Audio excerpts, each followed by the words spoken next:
بھائیو، ہمارا آج کا یہ لیکچر بھی ایک انشاءاللہ ویڈیو بک کی فارم میں یوٹیوب پر اپلوڈ ہوگا. اہل سنت پاک .com پر بھی اس کا لنک آ جائے گا اور اس کا عنوان ہوگا مسئلہ نمبر 80. شیخ زبیر علی زئی رحمہ اللہ ایک حق گو عالم دین. شیخ زبیر علی زئی رحمہ اللہ ایک حق گو عالم دین. شیخ زبیر علی زئی رحمہ اللہ المتوفا 1435 ہجری بمطابق 10 نومبر 2013 ایک حق گو عالم دین. اس لیکچر میں انشاءاللہ تعالی جہاں پر کریٹیکل مواقع آئیں گے وہاں پر شیخ صاحب کی جو ویڈیوز میں نے خود ریکارڈ کی ہیں اپنے لیپ ٹاپ پہ ویب کیم کے ذریعے، ان کے کلپس بھی میں انشاءاللہ اس لیکچر کے بعد ڈال دوں گا تاکہ قیامت تک کے لیے ہمارا یہ ایسٹ بن جائے. کوئی بھی شخص ان کے بارے میں اپنی مرضی سے کوئی خیالات عوام میں پروپیگیٹ نہ کرے اور ان کی خدمات کو زنگ لگانے کی کوشش نہ کرے. یہ لیکچر میں نے الحمدللہ بڑی محنت کے ساتھ تیار کیا ہے، لیکن آج کی اس گفتگو میں شیخ صاحب کی بایوگرافی ڈسکس نہیں کروں گا کہ وہ کب پیدا ہوئے، ان کے ماں باپ کا نام کیا، کس جگہ پر پیدا ہوئے، کن استادوں سے تعلیم حاصل کی اور کون کون سے مدرسوں سے پڑھے یا کن کن اسکول یا کالجز سے تعلیم حاصل کی. یہ آج کا موضوع نہیں ہے. آج کا موضوع ہے ان کی علمی خدمات اور اس میں بھی پرٹیکولرلی ان کی حق گوئی، جس میں وہ کسی بھی مکتبہ فکر کی پرواہ نہیں کرتے تھے اور جو حق بات ان کو سمجھ آتی تھی وہ پبلکلی بتا دیا کرتے تھے الحمدللہ. اور یہاں پر میں ایک اور کلیریفیکیشن بھی اپنے حوالے سے دے دوں کہ میں ان کا کوئی باقاعدہ شاگرد نہیں ہوں، نہ ان کے پاس کوئی تعلیم حاصل کی. میرے پاس سارا ایسٹ جو ہے وہ ان کی ویڈیوز ہیں، ان کی کتابیں ہیں اور ان سے جو میری ٹیلی فونک ڈسکشن ہوا کرتی تھی، اور اس کے علاوہ جو میں خود بھی تحقیق کیا کرتا تھا اور ان کے ساتھ ڈسکشن کرتا تھا. اور الحمدللہ کئی باتیں مجھے ان کی وجہ سے پتا چلی اور کئی باتیں ان کو میری وجہ سے پتا چلی. لہذا میں ان کا کوئی مقلد نہیں ہوں. ان کی حق گوئی جو ہے انشاءاللہ تعالی اس کو میں ڈیفینڈ کروں گا، اور جہاں جہاں پر مجھے ان سے اختلاف ہے وہ میں وقتاً فوقتاً بتاتا بھی رہتا ہوں الحمدللہ. اور یہ 5 کوسچن آنسر سیشنز ہیں جو میں نے شیخ صاحب کے ریکارڈ کیے خود، بلکہ ان کو اس بات پر ابھارا کہ وہ اپنی ریکارڈنگ کروائیں. یہ اس کا جواب دینے سے پہلے بتاؤں، یہ بن رہے ہیں نا وہ ریکارڈ بھی کر رہے ہیں ویڈیو بھی سنتا. ہمارے کچھ بھائی اس کو ناجائز نہیں، وہ سنتا ہے نا، اس کی جو ہے وہ جدید میڈیا ہے. بہرحال میں نے نہیں کہا تھا یہ بھائی اپنی مرضی سے آئے، اور یہ وہ بھائی ہیں جو اللہ کی فضل سے بریلیوں سے لینے سے پچھلے سال میرے پاس آئے تھے، اس وقت تحقیق کر رہے تھے. تو یہ تحقیق میں بڑے بڑے میرے خیال میں نام نہ لوں، بہتر ہے ان علماء کے پاس گئے تھے. تو میرے پاس جب آئے الحمدللہ ادھر بھی انہوں نے سب سوال جواب کیا. آپ تو بہت بڑی دعوت یہ دے رہے ہیں، بڑے لوگ اللہ کے مدد سے یعنی ہم سے زیادہ یہ دعوت دے رہے ہیں. بھائیو، شیخ صاحب سے میری پہلی ملاقات 28 مئی 2008 کو منگل کے دن ہوئی اور عصر سے لے کر عشاء تک ان کے ساتھ وقت گزارا. اور یہ یوم تکبیر کا دن ہے جس دن پاکستان نے اٹامک بلاسٹ کیے تھے 28 مئی 1998 کو. ایگزیکٹ اس کے 10 سال بعد کی بات ہے، 28 مئی 2008. اس لیے مجھے یہ دن بھی یاد ہے یوم تکبیر کی وجہ سے. اور 28 مئی 2008 سے لے کر ان کی وفات تک الحمدللہ ان سے ان کانٹیکٹ رہا. اور آخری ملاقات ہاسپٹل میں ہوئی، وہ کومے کی حالت میں تھے. 31 اکتوبر 2013 کو، اس سے 10 دن کے بعد ان کی ڈیتھ ہو گئی. پھر جنازے میں بھی شمولیت ہوئی الحمدللہ. دفنانے تک میں آخر تک وہاں پر الحمدللہ شامل رہا. اور شیخ صاحب اینڈ تک مجھ سے محبت کرتے تھے. بعض حاسدین نے بڑی کوشش کی کہ شیخ صاحب سے میرے خلاف فتویٰ لکھوایا جائے کہ علی جو ہے اس طرح کی باتیں عوام میں پروپیگیٹ کرتا ہے، لیکن الحمدللہ شیخ صاحب مختلف حوالوں سے مجھے تسلی دیا کرتے اور لوگوں کے ذریعے میسج بھجوا دیا کرتے کہ حق بات بیان کریں. انشاءاللہ تعالی میں بغیر دلیل کے کسی کے خلاف کارروائی کرنے والا نہیں ہوں. اور یہی وجہ ہے کہ میں نے ایک کال جو بہت پہلے ریکارڈ ہوئی تھی 35 منٹ کی کال، وہ اب میں نے یوٹیوب پہ اپلوڈ بھی کر دی ہے تاکہ یہ فتنوں کا دروازہ ہمیشہ کے لیے بند ہو جائے. اور اس میں شیخ صاحب نے بالکل واضح بات کی ہے کہ جب کبھی بھی میرے جو ساتھی ہیں انہوں نے علی بھائی کے خلاف کوئی بات کی تو مجھے ہمیشہ فتح علی کی نظر آئی، اور یہ حسد کرتے ہیں، اور اس میں انہوں نے یہاں تک بات کہی کہ میری باتیں جو ہیں وہ تو میری کتابوں تک یا میرے دماغ تک ہیں، لیکن علی بھائی جو کام کر رہے ہیں یہ پوری دنیا کے اندر پھیل رہا ہے، اور خصوصاً پڑھے لکھے لوگوں تک، یعنی اتنی محبت کرتے تھے۔ اللہ تعالیٰ ان کے حسن ظن کی لاج رکھے۔ ان 5 سالوں میں جو 5 ویڈیو بکس میں نے تیار کی ان کی کوسچن آنسر سیشن کی، ان کا میں تعارف شروع میں ہی کروا دیتا ہوں، اور یہ علم کا خزانہ ہے۔ خصوصاً ان میں سے جو پہلی نشست ہے وہ شیخ زبیر علی زئی صاحب کا 1-to-1 انٹرویو ہے جو میں نے ان کے گھر جا کر کیا 17 جون 2009 کو بدھ کے دن عصر سے لے کر مغرب تک، جس میں میں نے شیخ صاحب سے 100 سوالات پوچھے اور صرف ان کا اوپینین لیا بغیر دلائل کے۔ کئی چیزوں پہ دلائل بھی، اکثر صرف ان کا اوپینین لیا، اور یہ میں نے اپنے لیے نہیں لیا تھا بلکہ میں نے عوام الناس کے لیے جو ان کی شخصیت پر رلائے کرتے تھے تاکہ ان کو یہ بات پتہ چل جائے کہ ان کے اپنے بزرگوں کا بھی یہی موقف ہے، کتاب و سنت کے دلائل کی روشنی میں، تقلید کی روشنی میں نہیں، معاذ اللہ استغفر اللہ۔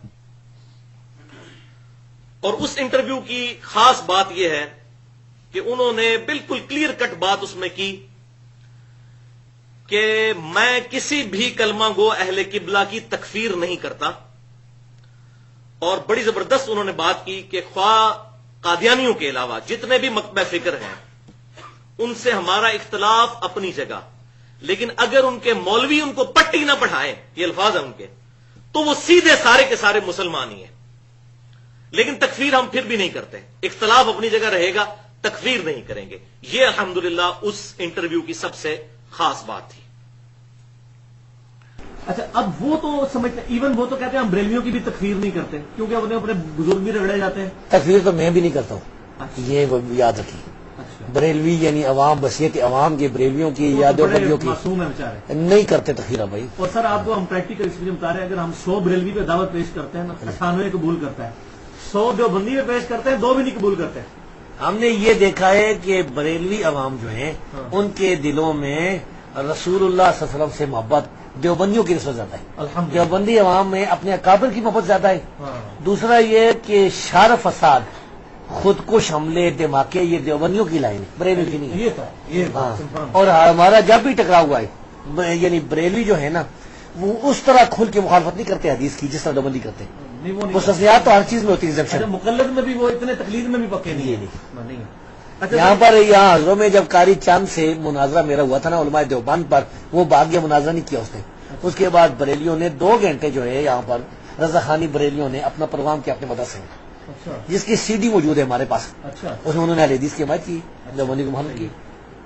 آنکھیں بند کر کے بے سوچے سمجھے کہ کوئی آدمی ہے نا، اس کی بات کو کوئی آدمی کہتا ہے کہ بس میں اس کی تقلید کرتا، اس کی بات مانتا ہوں تو یہ تقلید ہے، یہ بات جو ہے یہ عوام بھی اس کو صحیح سمجھے۔ عوام جو امام حنیفہ کی تقلید کا دعوے دار ہیں، اول تو یہ شرید عوام میں جو جن کو مولوی نہ پڑھائے نا ان کو پتہ نہیں، وہ سیدھے مسلمان ہے، اللہ جانتا ہے، چاہے بریلیوں کا ہوگا یا دیوبندی ہوگا، وہ اللہ رسول کی بات مانتے ہیں عوام۔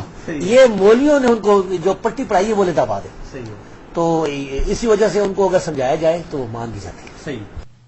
اور یہ جو انٹرویو ہے بھائیوں، 92 منٹ کی گفتگو جس میں 100 سوالات میں نے ان سے کیے، وہ اہل سنت پاک.com پر ہمارے یوٹیوب کے چینل 720085 کے تھرو اپلوڈ ہے، بلکہ آپ اگر گوگل میں جا کر سرچ کریں، صرف یہ لکھ دیں 100 questions آف انجینئر علی بھائی ود شیخ زبیر علی زئی، بس اتنا لکھ دیں، یا میرا نام اور ساتھ ان کا نام engineer Muhammad Ali Mirza and Sheikh Zubair Ali Zai question answer session, کسی بھی فارم میں لکھیں گوگل پہ تو آپ کو پہلے نمبر پہ یہ کھل جائے گا، جو کہ الحمدللہ علم کا خزانہ ہے۔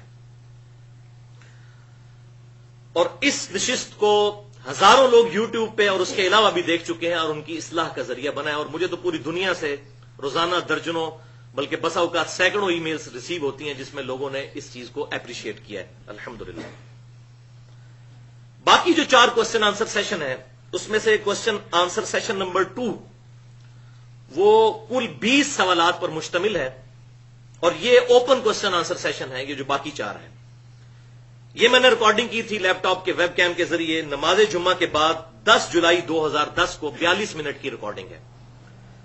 تیسرا کوسچن آنسر سیشن اس میں 40 سوالات ہیں جو میں نے جمعرات والے دن عصر سے مغرب 25 جون 2009 کو 73 منٹ کی ریکارڈنگ ان کی تھی. چوتھا کوشچن آنسر سیشن جو ہے وہ 35 سوالات پر مشتمل ہے. یہ نماز جمعہ کے بعد 26 مارچ 2010 کو 38 منٹ کی میں نے ان کی ریکارڈنگ کی تھی. اور پانچواں اور آخری کوشچن آنسر سیشن جمعے کی نماز کے بعد جو کہ 80 سوالات پر مشتمل تھا، 63 منٹ کی گفتگو 22 مئی 2009. تو یہ 5 کوشچن آنسر سیشن ہے جس میں ان کی تمام چیزیں الحمدللہ آن ویڈیو ریکارڈ ہیں. اب کوئی شخص ان کی طرف غلط بات منسوب انشاءاللہ نہیں کر سکتا. اور یہ بڑی حیران کن بات ہے کہ اگلے جو علماء گزر گئے ان کے بارے میں اگر آپ اسماء و رجال کی کتابیں اٹھا کر دیکھیں تو ہر عالم مختلف کامنٹس کرتا ہے، کیونکہ اس زمانے میں ویڈیو کی ٹیکنالوجی موجود نہیں تھی. لیکن الحمدللہ اب اس ٹیکنالوجی کی برکت سے کوئی شخص کسی پر الزام نہیں لگا سکتا. مجھ پہ کئی لوگوں نے الزام لگانے کی کوشش کی کہ یہ فلاں کا ایجنٹ ہے یا فلاں کا ایجنٹ ہے، لیکن الحمدللہ جتنی بدنامی کرتے ہیں اتنا ہی اللہ تعالیٰ اس حق کی دعوت کو پہنچاتا ہے. ہمیں تو جانتا ہی کوئی نہیں تھا. یہ بدنامی کی برکت ہے کہ لوگ جب سنتے ہیں کہتے ہیں بھی بات تو صحیح کر رہا ہے، بات تو حوالے سے کر رہا ہے. تو الحمدللہ اب اس ویڈیو کی برکت سے قیامت تک کوئی شخص کسی کے بارے میں غلط نظریات پروپیگیٹ نہیں کر سکتا، الزام نہیں لگا سکتا. یہ ٹیکنالوجی کی برکت ہے.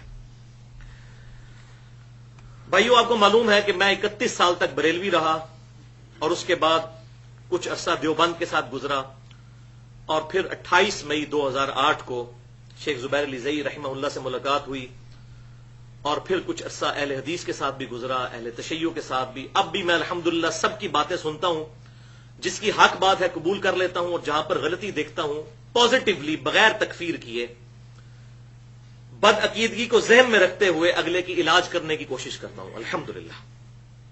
اور یہی ایک مسلمان کا ایٹیچیوڈ ہونا چاہیے. اور میں پھر وہ بات ریپیٹ کر دوں کہ میں کوئی شیخ زبیر علی زئی رحمہ اللہ کا مقلد نہیں ہوں. جہاں پر مجھے ان سے اختلاف ہے میں نے ویڈیو میں ریکارڈ کروایا، آج بھی 1-2 باتیں آئیں گی میں بتا دوں گا. البتہ ایک منصف مزاج آدمی کی حیثیت سے یہ میرا اخلاقی فرض ہے کہ ان کی جو فرقہ واریت سے پاک باتیں ہیں، مسلک پرستی سے بالا تر ہو کر جو حق بات انہوں نے امت تک پہنچانے کی کوشش کی، وہ ان کے جو بڑے بڑے موقف ہیں وہ میں آج عوام کے سامنے رکھ دوں ود ویڈیو پروفز، تاکہ کوئی شخص یہ نہ کہہ سکے کہ علی اپنی طرف سے ہی مارتا رہتا ہے. اور میں وہ جملہ پھر ریپیٹ کر دوں، اس کے بغیر میری تسلی نہیں ہوتی کہ بھائیو میری روٹی دین کے ساتھ نہیں جڑی ہوئی، اور الحمدللہ میں اپنی ذات کی خاطر 1 روپیہ بھی دین سے کمانا اپنی ذات کی خاطر حرام سمجھتا ہوں. اور یہی وجہ ہے کہ میں نے فرقہ واریت کو 3 طلاقیں دے کر اور 4 تکبیریں پڑھ کر ہمیشہ کے لیے دفنا دیا ہے. کیونکہ جس کی روٹی دین کے ساتھ لگ جائے وہ کبھی بھی حق بات نہیں کر سکتا. اور تمام داعیان اسلام کے لیے دعا کریں کہ اللہ تعالیٰ اس دن سے پہلے کہ کسی کی روٹی دین کے ساتھ جڑ جائے، اللہ تعالیٰ ہمیں ایمان و عافیت کے ساتھ مدینہ شریف میں موت، بقیع غرگت میں مدفن، اور جنت الفردوس میں اپنے محبوب صلی اللہ علیہ وسلم کا پڑوس نصیب فرمائے. آمین. بھائیو، آج کی گفتگو میں جتنی بھی آیات یا احادیث آئیں گی میں انشاءاللہ ان کے حوالے بھی، اور احادیث کے حوالے انٹرنیشنل نمبرنگ جو بیروت اور دارالسلام والوں کی ہے، جس کے مطابق مکتبۃ الشاملہ یا اور عربی سافٹ ویئرز کتابوں کے اور ہارڈ کاپیز سعودی عرب سے بھی چھپتی ہیں، ان کے ریفرنس میں انشاءاللہ تعالی دے دوں گا. اس کے باوجود اگر کسی کو کیوری ہو، کوئی ریزرویشن ہو، تو وہ لیکچر کے اینڈ میں مجھ سے سوال بھی کر سکتا ہے. لیکچر کے دوران مجھ سے سوال نہ کریں تاکہ ہماری یہ گفتگو کا جو ڈیکورم ہے یہ خراب نہ ہو. اور پھر بعد میں بھی اگر کرنا ہو تو میرا ای میل ایڈریس mirza_95@yahoo.com، اس پہ میں روزانہ الحمدللہ درجنوں ای میلز کے جواب فرقہ واریت کی لعنت سے بالا تر ہو کر دیتا ہوں.